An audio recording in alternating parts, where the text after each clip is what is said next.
Hello, welcome to today's video, and in today's video we are going to learn how to deploy a static website on GitHub pages. So what it means by a static website is one that does not need a database connection. So we are going to do it in two stages.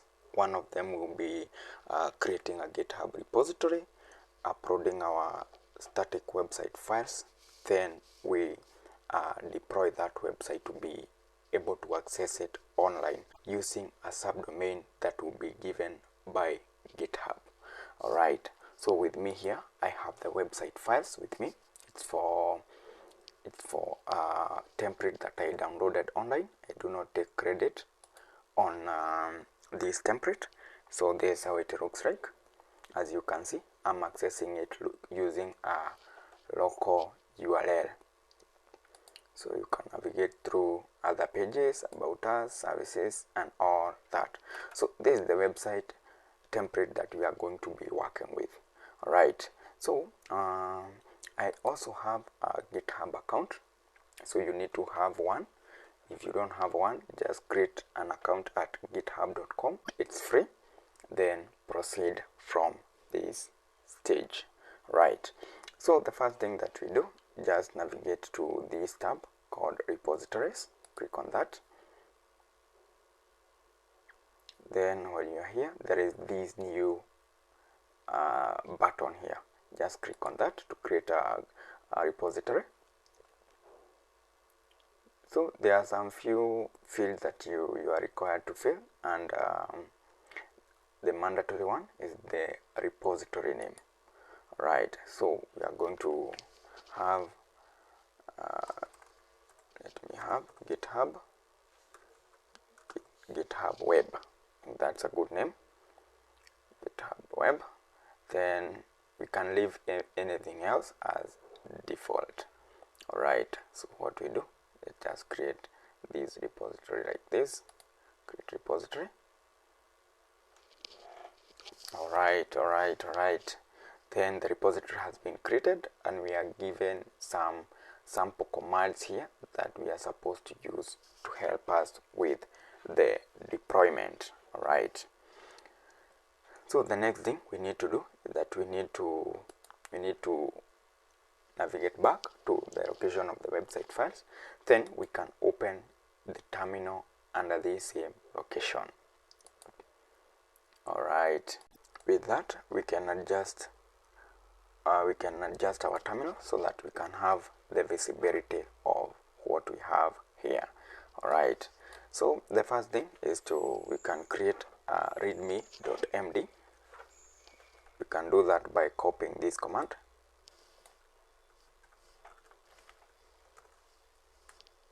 Alright, the next thing is to initialize Git. So we have Git init. A repository has been initialized. Then we have git add.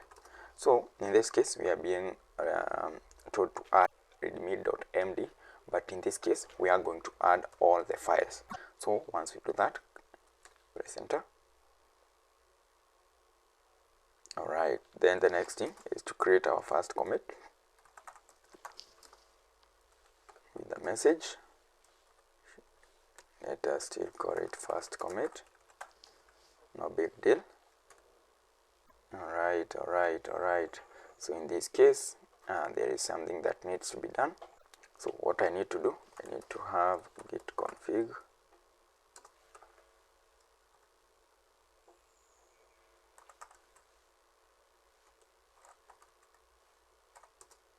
global user.email.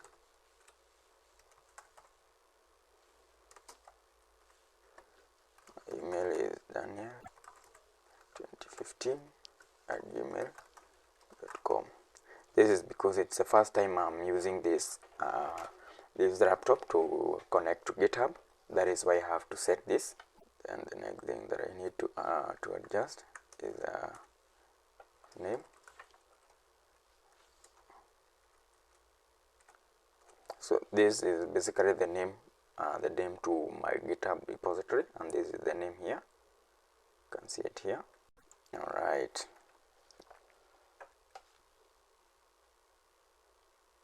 Alright, so let us try and commit the first changes. Right, so we have been able to add all the, or rather to make the first commit. Then let us declare the branch.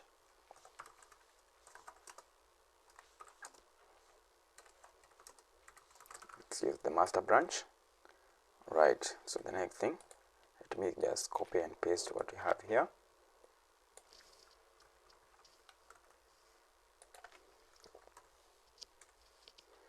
Right, and finally we have the git push. This might throw an error, but let's see.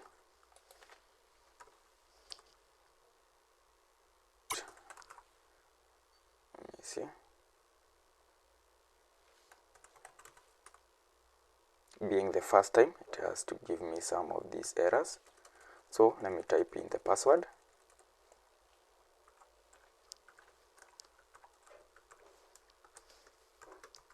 Note that when typing in the password, you don't see any characters. Alright. So I was born to get this error. So what we need to do, GitHub has for some time changed the way they authenticate the user. So the way to work around this is to create a token, an authorization token, that we are going to use to authenticate us. So what we need to do, in our GitHub account, there is this icon that is for your username. Just click on that. Then down here there is this option, settings. Alright, then on your left, just scroll down to these developer settings. Alright, then there is this section, just click on this drop down, then fine-grained tokens. Right, click on that as well.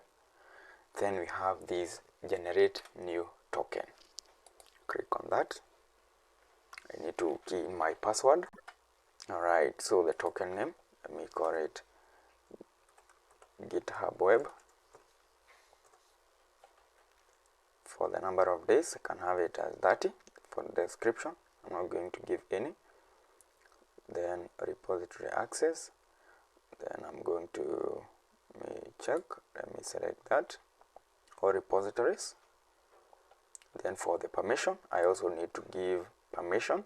For the action, let me just give all the permissions, read and write, to avoid errors that might come when we are committing our changes. Right, so where we just have read only, I'm going to give that. Where we have read and write, I'm going to give that as well. So I'll do this to all the options that are given, and I'll be back after I'm done with this. Do the same to the second option.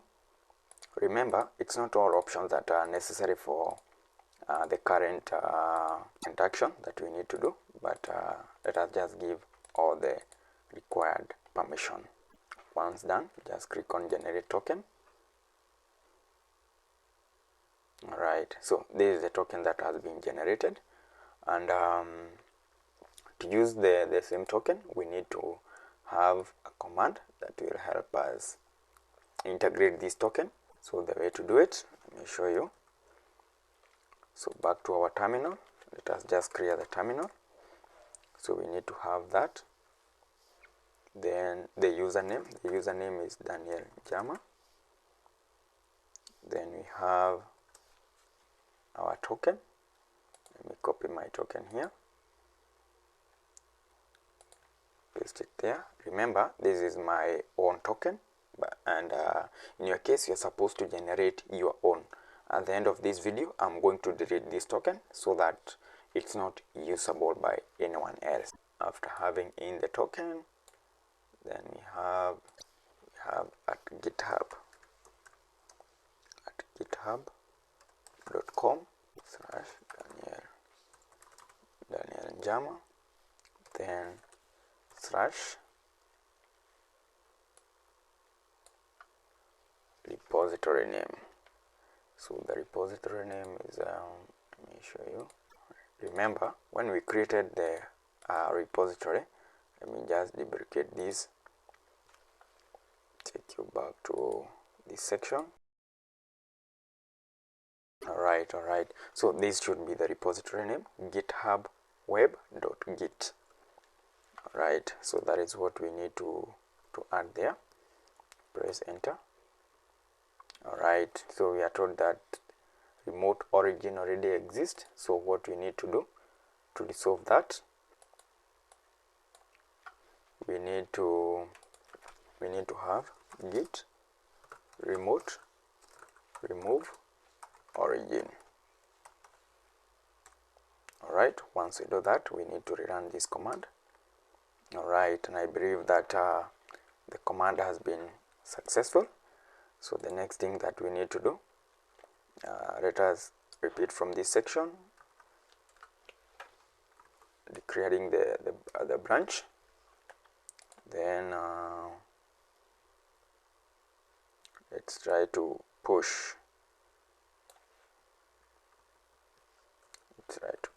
So remember, if we rerun this, then it will replace what we have here. So we ignore this for this time. Then let's run that. Alright, and we see that our files are already being pushed to our GitHub repository. So let's give it some time and see. Alright, and within some about a minute, our files have been pushed online. So the way to prove that this was a success, this is one of the ways. Then we also need to proceed and reload this page. Alright, there we go. We see that our files have been pushed. This shows that we did that 9 minutes ago. I'm not sure if 9 minutes ago have already passed, but these are the files that we just pushed online. Alright, so the next thing, that was about how to upload our files or commit our files to the GitHub repository. So the next thing, we need now to add these repository to the GitHub pages so that we are able to access this website online. Right, so for now we are not able to do that. So to do that, we need to click on this settings button here. Remember, not the one under the username, but the one under this repository. So just click on that, settings. Then scroll down, there is this option of pages under code and automation. Click on that. Alright, so then we have to set some few things here. So source, we are just going to leave it as it is. Then for the branch, we have to talk of master branch. Then since our website is in the root, like once you get to that repository, we are not going into some folder to get our index.html there. We are just getting it in the root directory. So we leave that as it is. Otherwise, if our website was, let me show you. Let me show you something. Alright, so if our website was, say, in the doc folder, what we would have done, we would have selected that here. But since it's in this directory, the root directory, immediately you get into this repository, you're just going to work with root. Then we click on save. Alright, so at this stage, we do not need to change anything else. We just need to reload this page. Alright, let's go back. Let's go back again. See, let's reload this page again. Pages. Alright, we are supposed to get the URL here. I'm not sure why it's not appearing today. Alright, I think it was still under deployment. So here is our custom link that we are going to use to access this particular website here. So just click on visit site. it's a heavier template, so it's taking a bit of time, and there we go. We have been able to deploy a website. So if you check on what we have here, it's similarly to what we have locally, right? So let's try and navigate through the different pages, and there we go. That's what we have. An amazing template. Looks so nice. All right.